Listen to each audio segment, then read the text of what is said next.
આવતીકાલે મતદાન પૂર્વે દાહોદના ડિસ્પેચ સેન્ટરો પરથી ઈવીએમ અને ચૂંટણી સામગ્રીનું વિતરણ શરૂ.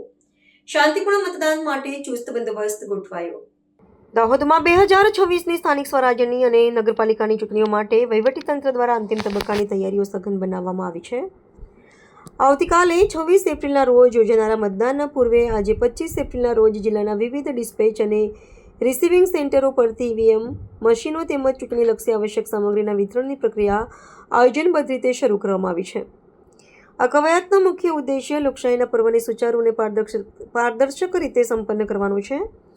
આ વિતરણ પ્રક્રિયા દાહોદની નવજીવન આર્ટ્સ એન્ડ કોમર્સ કોલેજ અને સરકારી એન્જિનિયરિંગ કોલેજ ખાતે સ્થાપિત કરવામાં આવેલા વિશેષ કેન્દ્રો પરથી હાથ ધરવામાં આવી છે. પ્રાંત અધિકારી શ્રી મિલિંદ દવે અને નાયબ જિલ્લા વિકાસ અધિકારી શ્રી પ્રશાંત પરમારના પ્રત્યક્ષ માર્ગદર્શન હેઠળ પોલિંગ સ્ટાફને ઈવીએમ અને ચૂંટણી કિટ્સની સોંપણી કરવામાં આવી રહી છે. દરેક ટીમને સુવ્યવસ્થિત રીતે સામગ્રી મળે અને કોઈ ટેકનિકલ ખામી ન સર્જાય તે માટે વહીવટીતંત્ર દ્વારા લોજિસ્ટિક્સ અને સુરક્ષાનું ચુસ્ત સંચાલન કરવામાં આવ્યું છે.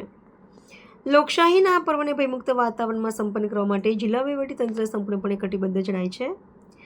સામગ્રી મેળવ્યા બાદ તમામ ચૂંટણી ટુકડીઓ તેમને ફાળવવામાં આવેલા મતદાન મથક ઉપર રવાના થઈ રહી છે. આવતીકાલે સવારથી જ શિસ્તબદ્ધ રીતે મતદાન પ્રક્રિયા શરૂ થશે, જેને લઈને સંવેદનશીલ વિસ્તારોમાં સુરક્ષા વ્યવસ્થા વધુ સઘન કરી દેવામાં આવી છે.